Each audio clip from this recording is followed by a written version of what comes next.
Again, my name is Chris Moore. I am the multi-systemic therapy, or MST, team leader. MST is an evidence-based program with over 25 years research across the country, and actually, additionally in New Zealand, the UK, and Australia. We have had MST Comprehensive now for about 3 years, and so far it's been a great success. MST is a systematic approach designed to break the cycles of antisocial behavior. The treatment focuses the majority of attention on families or their caregivers to help build structure and warmth within the family and develop natural supports, such as reuniting with grandparents, brothers, sisters, and other community members. The treatment also focuses on other drivers of delinquent behavior, such as low or no school involvement and negative peer relationships, which in many cases are gangs, which we see the signs of every day. Overall, we work with those involved in the youth life, including the family, friends, neighbors, the community, school, anyone you could possibly envision in the kid's life. And by working together, the evidence has shown that the changes will be sustainable. And what I mean by sustainable is in 5, 10, 20 years later. MST has shown that long-term effects have been very large. We've seen a reduction nationwide of 50 to 60% less arrests with kids that are followed up 15, 20 years later. Overall, our fundamental belief is that families and the youth are capable of positive change.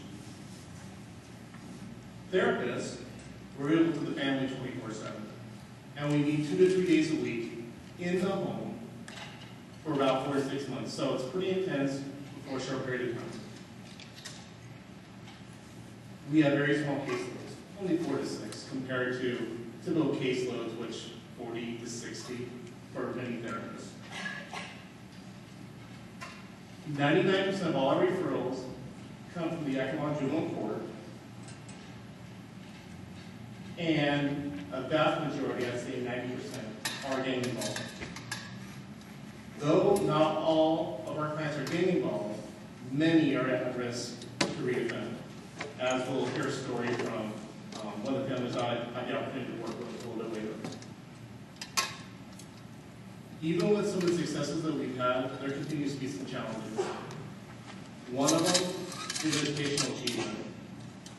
Most of the youth have struggled in mainstream schools. Additionally, there's been many clients that we've had that haven't been in school since 4th or 5th grade, and they're 17 years old by the time they reach us. We're starting to see this trend change. We're starting to see a lot of community-based organizations stepping up and working with the schools and working with, a lot of times, gang courts actually spawn a lot of this collaboration, but everyone's working together to help these kids succeed. In the past several months, we've had a huge pleasure of being involved with an incredible innovative program, which is the Yakima Juvenile Court's Gang Court.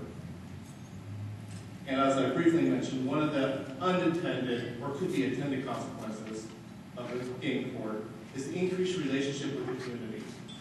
We've had a better relationship with ESD 105, which we had a good relationship before, but even more so because of the collaboration that we've done in working with the gang court. And even though many of the clients that we've had aren't necessarily involved in gang court, those relationships that we've built over the last 4 months, I think about 4 or 5 months, has been huge, and it's benefiting not only the gang court participants,